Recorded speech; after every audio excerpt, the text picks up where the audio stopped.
Hello all and welcome to the final video in the ClimateSERV course. We've learned how to access both raster and tabular data in ClimateSERV using the graphical user interface as well as the application programming interface. So now we encourage you to use the data in ClimateSERV as a starting point for a project that is of interest to you. Some examples of how ClimateSERV data is used include using precipitation data to downscale weather forecasts for the coming crop season, or using soil moisture data as an input to a radiative transfer model.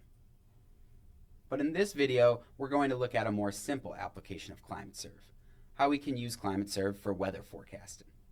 So we're going to use the application programming interface to look at forecasted precipitation for the town of Huntsville, Alabama, USA.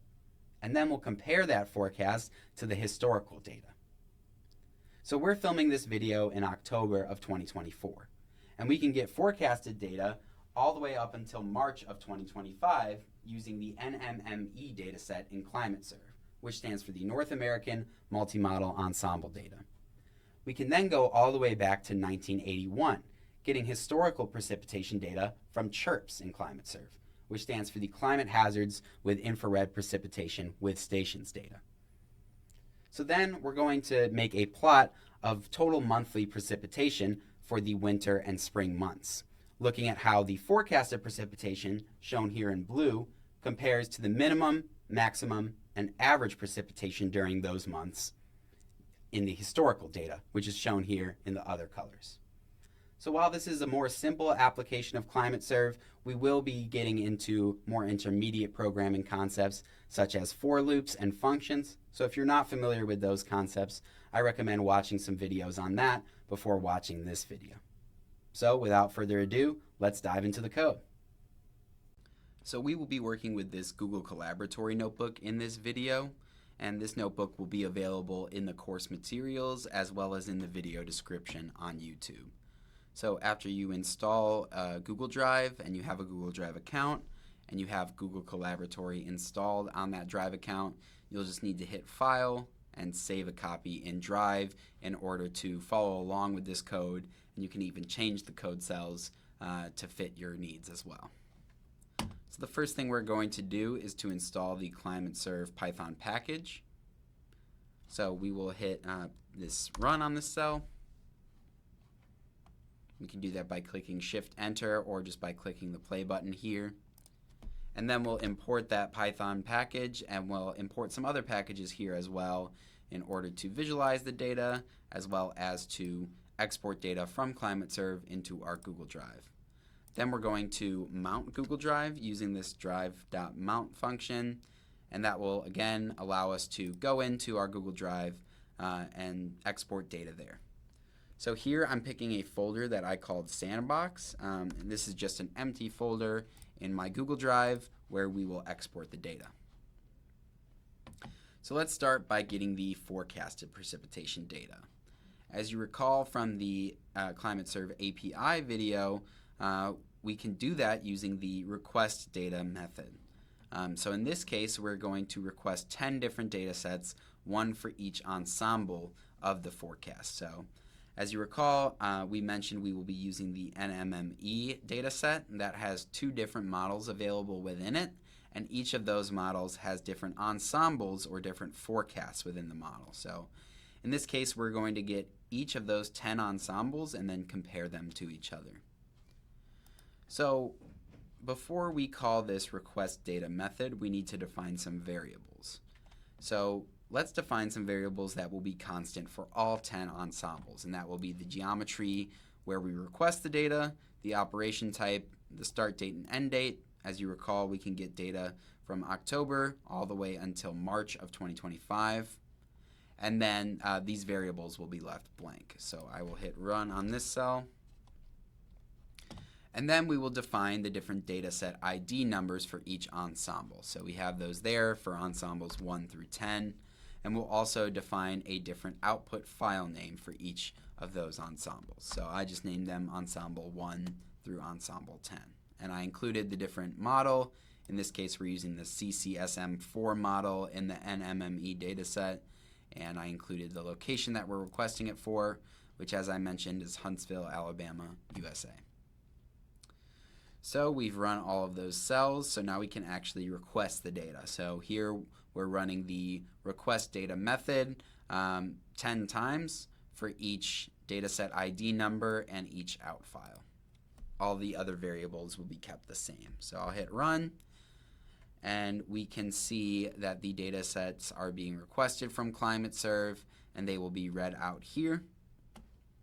So the first one is already complete, and it will be written to the file that is our working directory. So earlier we chose that sandbox directory in Google Drive, so let's head over there and we can watch the data being written there in real time. So we already have the first 2 ensembles, and we'll wait just a minute for the remaining ensembles to run. And we can monitor that progress in the API here. So next, what we want to do is define a function that will take this CSV file as input from our Google Drive, and we'll read that CSV file using a package called pandas, which we imported earlier. And we want that function to return or to give back to us a list with the following values. And these will be monthly total precipitation values for the months of October through February, and we will also include monthly totals for March and April, even though we won't be getting data for those, and that will just make for a cleaner visualization. So first, this function will read the data set using pandas. It will then find the number of rows in the data set. Then it will just make dummy values for each of the monthly precipitation totals. And then we'll iterate through the rows in the data set and then add the precipitation values for each day into those monthly precipitation totals. So they'll start at 0, but as we iterate through the rows of this data set, we'll add each daily precipitation value to the corresponding month and get a precipitation total for that value. So we've got all 10 of our ensembles here in our file folder. Let's just open one of them up to show you what I mean. So as you recall, let's open this in Google Sheets to take a closer look at it. So as you recall, CHIRPS, which is the historical data set, NMME, which is the forecast data set we're using, has a daily temporal resolution. So we're going to get a forecasted precipitation value for each day. But we are going to sum these up into monthly precipitation totals, which is what this code is doing here. So after we have these monthly precipitation totals for each month, we're then going to make a list of those values, and then we're going to return that list. So that is what the dataset2plot function will do. So I'll run that code, and then we're going to call that function on each ensemble that we just ran. So out files 1 through 10 is the actual string name of each data set. So we are going to run the dataset2plot function on each one of those files. So now we want to take the average of all the ensembles. So this will give us 10 different forecasts, but let's take a look at the average of the forecast, and that way it will be easier to compare the forecast to the historical data.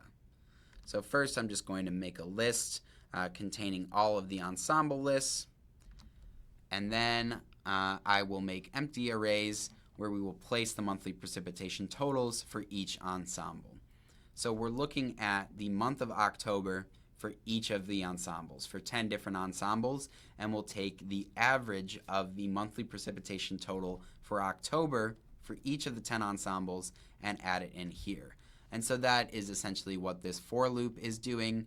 It's just getting the monthly precipitation values from each ensemble, appending them to the list above, and then getting the mean of each monthly precipitation value and appending the mean value there. So it's just taking an average of each of those of all of those 10 ensembles.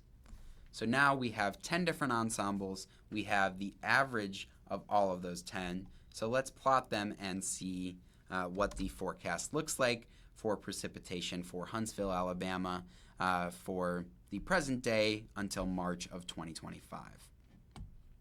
So here you can see the different ensembles.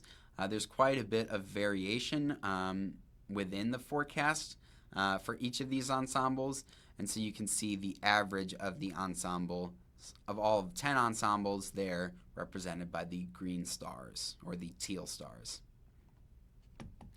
So it looks like we're supposed to get about 10 to 12 centimeters of precipitation for all of the months, but there's a lot of variation in the ensembles between for October and February, with the minimum ensemble predicting as low as 3 centimeters of precipitation and the maximum predicting as high as 30 centimeters of precipitation in a single month. So that is the average, and now we're going to go ahead and get that historical data and see how the average of these forecasts compares to the historical data for these months going back to 1981. So first we need to get the dataset ID for the CHIRPS dataset, which is just 0, and then we'll create an array of years between 1981, which again is the earliest dataset that CHIRPS has data for, up until 2023. And then for each of those years, what we're going to do is get the data sets for October of that year to March of the following year. So again, we'll be comparing March to October to March for each year. So now we're going to expand upon that a little bit more. We'll look at the precipitation data in the same location from from October 1981 to March of 1982, and then we'll get a separate data set for October of 1982 to March of 1983, and so on and so forth. So we're getting almost 45 different data sets here, so 45 years worth of precipitation data. And so that's what this for loop is doing, is what I just explained, getting the data sets from October to March for each of these years and naming them a different data set name. So as we can see, this code is running, and this will take a little bit of time as we're getting 45 different, a little bit less than 45 different data sets written to this sandbox folder. So let's refresh this here, and we can see that we have CHIRPS data for Huntsville from 1981, and then for each year. And then just opening this file to take a look at this. Again, this is data starting in October of 1981 and going all the way until March of 1982. So while we wait for that to run, let's take a look at what we're going to do with that data once it's in our Google Drive. So here we are defining a different function that again will use the pandas library to take a CSV file as input and return a number indicating the total precipitation during that entire data set in centimeters. And the reason that we need this separate function is we want to find the minimum, maximum, and an average precipitation year. So this function will take each of those CSV files and add up all of the precipitation that occurred within that time. And then we're going to get the data set that has the fewest or the least precipitation, the one with the most precipitation, and the one with the median precipitation. And that will allow us to compare the forecast to the historical data, and will give us kind of an idea of what we should expect for the precipitation for this year. So as we can see, that data set is still running. Can go back to Google Drive and check how far we are. We have data sets up until 2008 now, so we are almost at the present day. And then we are just going to go through each of the data sets and run that data set to precipitation total function that we just defined on each of those data sets. Then, as I mentioned, we will find the year with the maximum total precipitation, the year with the minimum total precipitation, and we'll get a year with approximately the median total precipitation.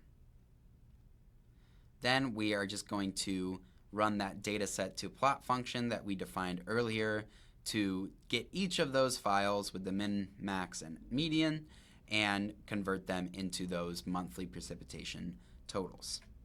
and then we'll just get a nice visualization down here.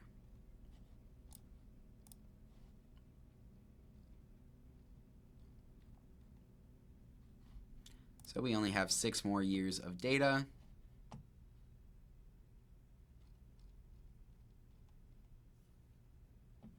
So you can see we are at 2021 now,